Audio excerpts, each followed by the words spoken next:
Right, welcome back. This is our lab, first lab of today. We have planned another lab from in the session of 2 to 5.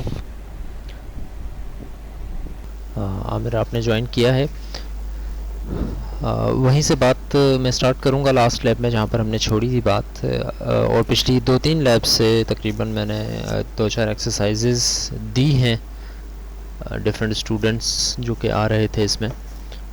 So I am repeating again कि आप kindly बाकियों को भी बताएं और उनको ये भी कहें कि please watch the videos specially of lab, जिसके अंदर छोटी छोटी चीज़ें जो हैं वो बड़ी इंपॉर्टेंट हैं, जिसमें कुछ एक्सरसाइजेस भी हैं in order to better understand the further proceedings of lab.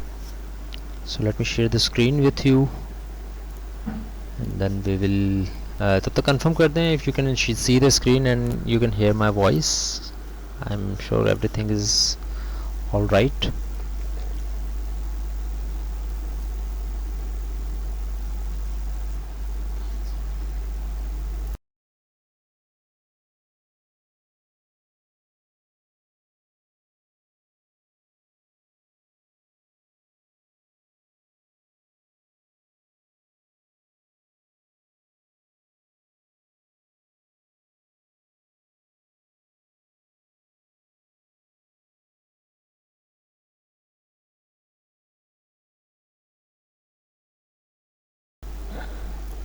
All right. So hopefully screen is visible. Yes, okay. So what I'm saying is कि हम यहीं से बात स्टार्ट कर रहे हैं जहाँ पे हमने लास्ट लैब में छोड़ी थी. एंड लास्ट लैब में हमने ये दो चीज़ें स्पेसिफिक की थी कि, और जो मेन पॉइंट था मेरा यहाँ पर समझाने का, it was that after the if while writing the conditions, it's not necessary that you need to use only the facts that you have defined. You can use some other aspects as well. जिस तरह not equal to तो चलें, this was just an arithmetic statement, a relational statement, but the point was कि अगर आप किसी चीज़ को, किसी predicate को define कर रहे हैं और उसके आगे आपने conditions देनी है, you can write another rule there as well. तो एक रूल को डिफ़ाइन करने के लिए आप दूसरे रूल का सहारा ले सकते हैं. ये बात हमने लास्ट क्लास में की थी, जिसमें हमने स्पेसिफिकली ये देखा था कि let suppose we are talking about great grand parent. अगर हम कहते हैं x is a great grand parent of y, यानी कि हमारा रूल कुछ इस तरह से है, x is a great grand parent of y. Just for the visualization हम ये कह रहे हैं कि अगर ग्रेट ग्रैंड पेरेंट है x y का, तो इसका मतलब है इनके दरमियान दो डिफरेंट जनरेशंस मौजूद हैं. x is a great grand parent of y, यानी कि y का जो पेरेंट है उसका जो पेरेंट है x उसका पेरेंट है. यही बात हमने यहाँ की कि x is a great grand parent of y अगर x is the father of और parent of p and grand parent हो p y का. x is a parent of p and p is a grand parent of y. इससे पहले हमने इसको ऐसे लिखा था कि हर एक पेरेंट को अलग अलग डिफाइन किया था. We said x is a parent of p and p is a parent of q and q is a parent of y. ये हमने लिखा था. बट वी सेड कि क्योंकि हम ग्रैंड पेरेंट का रूल ऑलरेडी लिख चुके हैं, यानी कि हम ये बता चुके हैं कि x y का ग्रैंड पेरेंट होता है अगर x is a parent of someone and that someone is a parent of y. तो क्यों ना हम इसी को यूज़ करते हुए हम यहाँ पर सिर्फ z लिख दें और हम ये कहें कि ग्रेट ग्रैंड पेरेंट को हम, ग्रेट ग्रैंड पेरेंट जो है एक्स वाई का ग्रेट ग्रैंड पेरेंट होगा अगर x is a father of p और parent of p and p is the grand parent of y. So again वहाँ पर भी आप यही बात कर रहे हैं. तो इससे बजाय इसके कि आप अलहदा अलहदा बताएं, you can just say it like this कि x is a great grand parent of y if x is a parent of p and p is a grand parent of y. So in that scenario we can see we can say that so अब मैं कुछ ऐसे rules लिख रहा हूँ जो कि अच्छा या अब मैं कुछ ऐसे rules लिख रहा हूँ जो कि रूल्स का इस्तेमाल कर रहे हैं. कुछ मुख्तलिफ रूल्स में बनाना चाह रहा हूँ. Those will not be specifically some different relations but just something to start you by. Remember कि जो परसेंटेज से चीज़ें स्टार्ट हो रही हैं, these are just comments in order to understand what these things are. So मैं ज़रा इसको एक तरह से होपफुली अगर एक ही लाइन में आ जाएं सारी चीज़ें।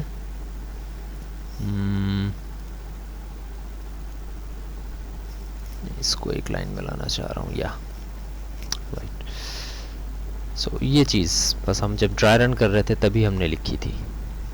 तो these are some of the rules जो कि हम लिख रहे हैं। रिमेंबर कि ये वो चीज़ें हैं जो कि मैं कमेंट कर रहा हूँ सिर्फ इस वजह से ताकि हमें ये याद रहे कि हम किसको क्या रिलेशन फराहम कर रहे हैं। जिस तरह ग्रैंड पेरेंट एक्स वाई में, इसका मतलब ये नहीं है कि Y is a grand parent of X. अगर ऐसा होता तो ऐसी सिचुएशन होती,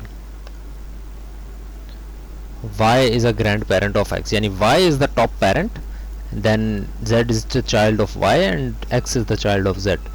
तो ये सिचुएशन बिल्कुल डिफरेंट हो जाती है, लेकिन हम ऐसा नहीं समझ रहे। हम ग्रैंड पेरेंट एक्स वाई को क्या पढ़ेंगे वो आगे मैंने कमेंट करके लिख दिया है कि x is a grand parent of y, so that always you understand कि जो पहला आर्ग्यूमेंट है that is the grandparent and the second argument is जो है that is the grand child.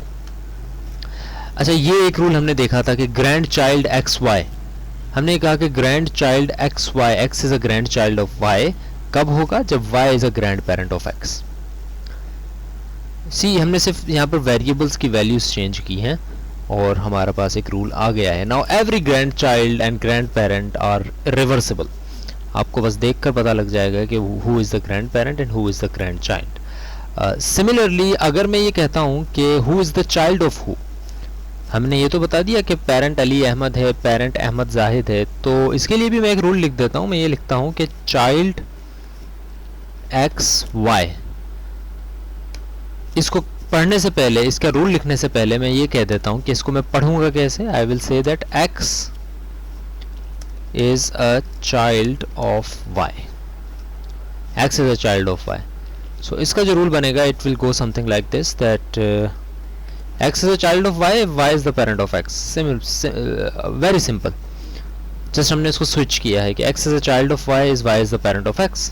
अगर y x का पेरेंट है, अगर अहमद जैनब का पेरेंट है तो जैनब अहमद का चाइल्ड कहलाएगा, ठीक है। So these are some of the relations. अच्छा, एक रिलेशन में यहाँ पर और डिफाइन कर रहा हूँ उस रिलेशन का के साथ जो कि हमने सबसे पहले लिखा था 4-5 लैब्स पहले, और वो ये था कि जो कि आपको नीचे नज़र आ रहा है ब्रदर। नाउ रिमेंबर कि this is a different predicate and this is a different predicate, क्योंकि इसमें ऐसा आ रहा है, यानी कि डिफरेंट नाम रख दिया है आपने।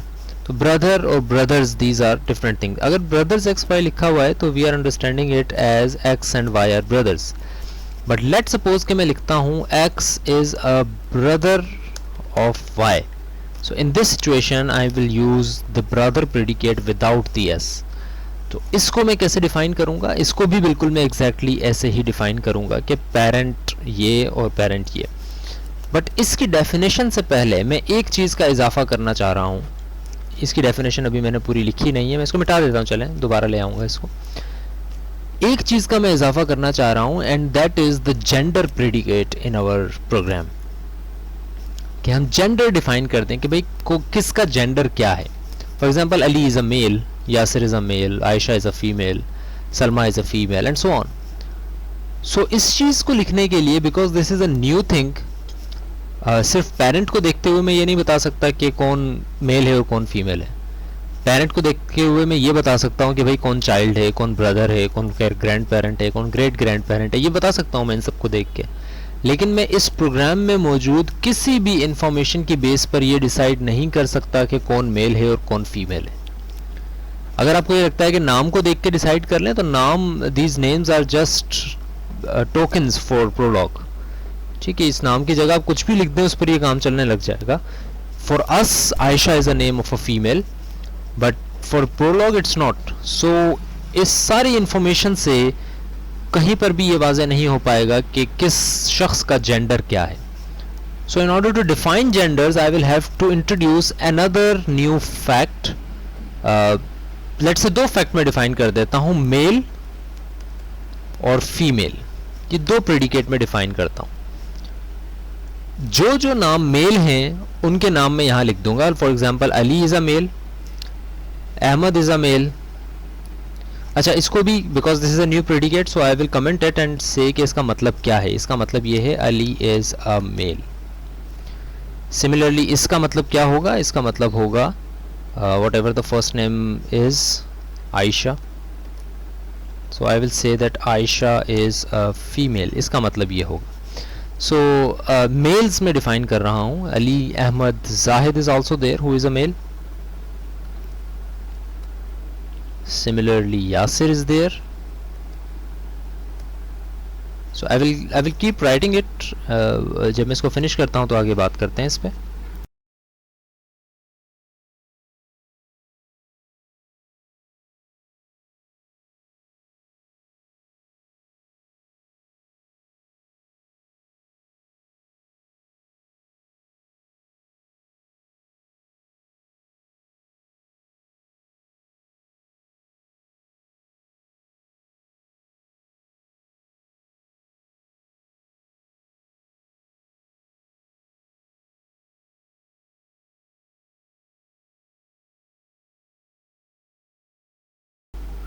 So as you can see कि I have written all of the male names in the predicate male, यानी मैंने हर मेल को डिफाइन कर दिया है कि who is a male and who is not.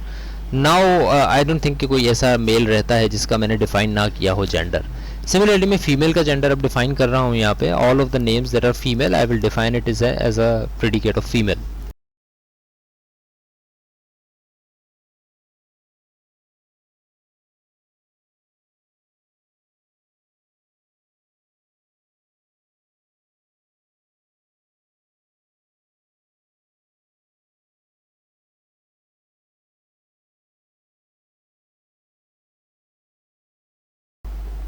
Yeah, so I assume these three were the females. अच्छा जी. So अब ऐसा समझें कि ये सारी चीज़ें हमने लिख तो ली हैं but we don't have to come back to it all the time. तो मैं इसको ज़रा टॉप पे लिख देता हूँ बिकॉज पेरेंट वाली जो एक चीज़ है उस पर हम बार बार देख रहे होंगे. बट जेंडर्स आई थिंक कि हम देख चुके हैं एंड मतलब हमें उसको दोबारा देखने की ज़रूरत नहीं है because we already know as a Pakistani because we understand these names on our daily basis and we know who is a male and who is not. और हमने उसी तरह से इसको डिफाइन किया है. बट ऑब्वियसली हमें ये याद नहीं रहेगा कि कौन किसका पेरेंट था, हमने क्या डिफाइन किया है. सो उसको मैंने थोड़ा नीचे लिखा है सो दैट मैं जब रूल लिखूँ यहाँ पे तो उसके साथ हम इसको वेरीफाई कर सकें, हमें बार बार स्क्रॉल अप डाउन ना करना पड़े. सो मेल और फीमेल हमने सारे नाम डिफाइन कर दिए हैं. अब मैं एक रूल लिख रहा हूँ दिस वन. लेट्स से कि मैं एक रूल लिखता हूं daughter. X is a daughter of Y if. अब इसको मैं सिर्फ बोलता हूं और फिर इसका रूल लिख दूंगा. X is a daughter of Y. मैं कब कहूंगा कि X Y की डॉटर है? मैं तब कहूंगा कि X Y की डॉटर है जब X Y की चाइल्ड हो और X फीमेल हो. X Y की चाइल्ड हो और X फीमेल हो तो मैं कह दूंगा कि X is a daughter of Y. यहां पर मैं लिख देता हूं इसको. रिमेंबर कि कभी भी रूल लिखने से पहले एक दफ़ा ये लिख लें लाजमी कि आप कह क्या रहे हैं. Are you saying that y is a daughter of x और are you saying x is a daughter of y. So I am commenting it here. x is a daughter of y. So x is a daughter of y if x is a child of y and x is a female. ये दो rules अगर पूरे उतरते हैं तो I can say that x and x is a daughter of y. अब child कैसे define होगा? Who is a child of who कैसे पता लगे कि x is a child of y? उसके लिए अलग रूल एग्जिस्ट कर रहा है एंड इट्स सेइंग कि x is a child of y if y is a parent of x. तो अगर वाई एक्स का पेरेंट होगा तो चाइल्ड भी हो जाएगा और अगर चाइल्ड है एक्स वाई का तो फिर और फीमेल भी है एक्स तो हम कह देंगे कि x is a daughter. Similarly मैं सन का रूल अगर मैं यहाँ पर लिखता हूँ तो सन का रूल भी लिखने के लिए I will use this thing. And similarly first of all I will say that I mean it like this. X is D कर देते हैं चले. X is the son of Y. ठीक है जी. सो इसका रूल भी एग्जैक्टली यही होगा. मैं कॉपी पेस्ट कर रहा हूं इसको. Control C and then control V. Just फर्क क्या होगा कि वीचेस्ट फॉन्ट X का चाइल्ड तो होना, X को चाइल्ड तो होना चाहिए Y का, बस वीचेस्ट फॉन्ट क्या है? X should be a male. So ये रूल हो गया जी सन का. Daughter son those are based on the relationship of child, the rule of child. ठीक है जी, सो ये चीज़ हो गई। अच्छा, सिमिलरली हम पेरेंट को अगर अलग अलग डिफाइन करना चाहें, मदर को अलग डिफाइन करते हैं और फादर को अलग डिफाइन करते हैं, एक्स वाई, इसका मतलब ये होगा कि x is the mother of y. ठीक है जी, सो इसका रूल क्या होगा? अगेन इसका रूल बिल्कुल सेम होगा कि first of all that mother should be a parent of y and that parent should be female. अगर एक्स वाई का पेरेंट है और एक्स फीमेल है तो x is a mother of y.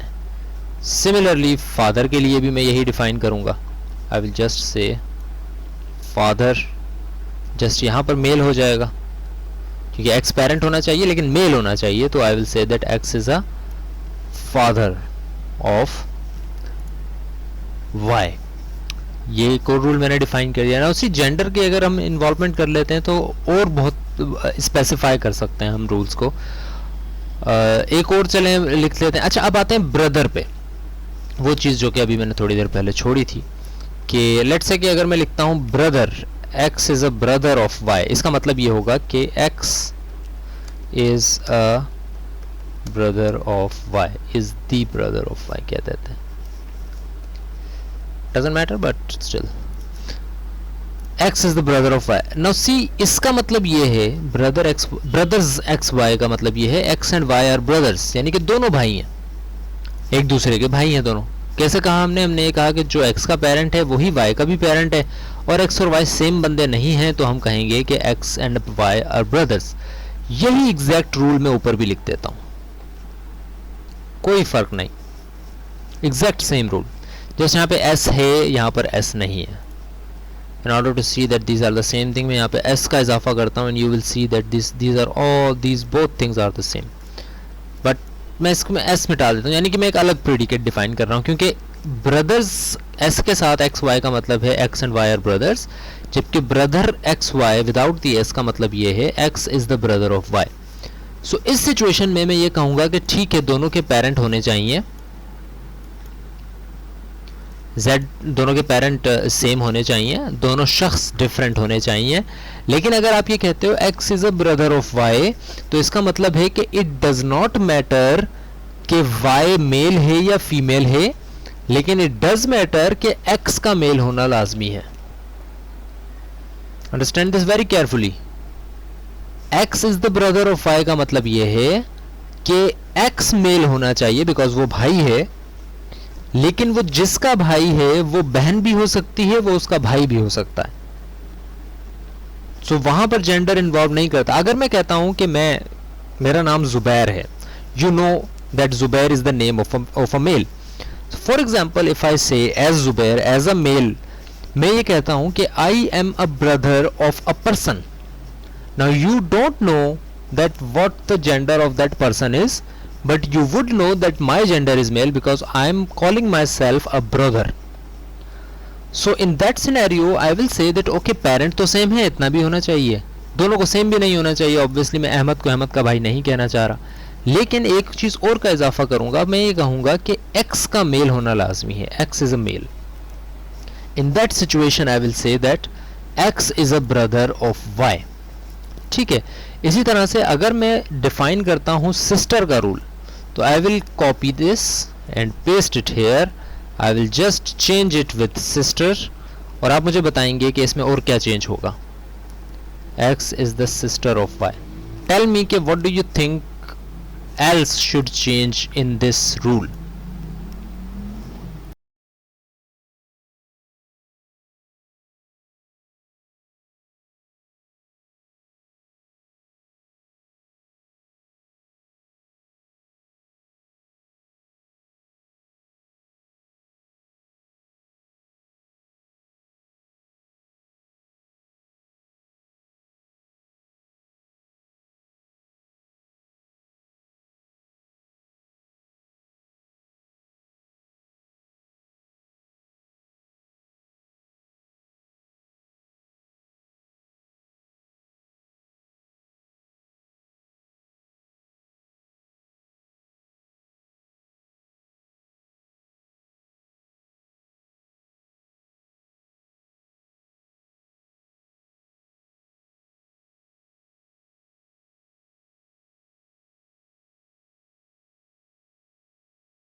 So this the change will be that for x to be a sister of y, because sister xy means that x is the sister of y, x should be female and that's it. ठीक है, और दूसरे का gender कुछ भी हो, but when we are talking about x and y are brothers, then and only then x and y are brothers के लिए मुझे क्या करना पड़ेगा, now both x and y need to be the male. दोनों x y को अब mail होना पड़ेगा, सो दैट रिमेंबर कि हम इसी रूल को थोड़ा सा और इन्हांस कर रहे हैं, क्योंकि आपने देखा होगा, आपने नोट किया होगा लास्ट क्लास में, सॉरी लास्ट टाइम जब हम ये ब्रदर्स का रूल चला रहे थे, तो इसमें ये भी बता रहा था वो कि Zainab and Ayesha are brothers and Ayesha and Ahmed are brothers, इस तरह वो कह रहा था, जबकि वी नो कि Ayesha can not be a brother, we can not say that Ayesha and Ahmed are brothers. Ahmed is the brother of Ayesha, Ayesha is the sister of Ahmed. क्योंकि वहां पर जेंडर्स डिफाइंड नहीं थे तो हमने उस चीज को इग्नोर कर दिया था. Now because we have defined the genders, so we should inherit, we should incorporate all of the gender related rules in our rules. For example x and Y are brothers हैं अगर, तो फिर both should be male, otherwise ये आयशा और ज़ैनब को भी कहेगा they are brothers, but those are not brothers, those are sisters, which brings us to the next rule of sisters. So same thing, just x should be female and y should be female as well. Then we will say that x and y are sisters. ठीक है जी. सो ये दो चार rules हमने define किए gender की base पे. Child daughter भी अलग हो गया, सॉरी डॉटर और सन भी अलग हो गया, मदर और फादर भी अलग हो गए, brother sister and brothers and sisters भी अलग हो गए. Similarly grandparent x y हम डिफाइन कर चुके हैं. सो हाउ अबाउट हम मैटरनल ग्रैंड पेरेंट और पैटर्नल ग्रैंड पेरेंट जो है वो डिफाइन कर देते हैं. ये चलें, उस पर जाने से पहले मैं ग्रैंड फादर अलग डिफाइन कर देता हूँ. और रिमेंबर ये सारी चीज़ें आपने फिर से देखनी भी है, इस पर एक्सरसाइज भी करनी है, और दो टास्क मैं आपको यहाँ पर देकर जा रहा हूँ, आज लैब में देकर जाऊँगा. पहले इसको समझ लें. ग्रैंड फादर एक्स वाई कब होगा? X is a grandfather of y. First of all I will say this as x is a grandfather of y. So what does this mean? It means that x should be first of all parent of y. x को y का parent होना चाहिए पहली बात तो. और दूसरी बात ये है कि x should be a male. अगर ग्रैंड पेरेंट है और x मेल है, then I will say that x is a grandfather of y. Similarly, I will copy this whole thing and paste it here. But now for the rule of grandmother, I will say that x is a grandmother of y if x is a grandparent of y and x is a female, not male. So ये grandmother अलग define हो गया, grandfather अलग define हो गया. Similarly uncle हम define कर रहे हैं, तो अगर वो uncle is the brother is the parent, हमने ये कह दिया था कि सेम है. तो अगर पेरेंट सेम है, और वो सारी चीज़ें हम लास्ट लैब में कर चुके हैं, इससे पहले किसी लैब में कर चुके हैं, बट जस्ट एक रूल मैं इसमें और डिफाइन कर रहा हूँ कि इट डजेंट मैटर कि who this person who is, but the uncle should be a male. जिसका वो अंकल है, इट डजेंट मैटर कि वो मेल है या फीमेल है, but the person who are we calling uncle should be a male. ठीक है. सो ये काफ़ी चीज़ें मैंने आज आपको करवाई हैं, लेकिन ये एक ऐसी चीज़ है जिसकी बेस पर रहते हुए हम और काफ़ी चीज़ें डिफाइन कर सकते हैं. सो आपने जो दो रूल्स डिफाइन करने हैं नेक्स्ट क्लास से पहले, दैट इज जिसको हम उर्दू में कहते हैं नानी, एंड यू नो कि what the relation of nani in Urdu is.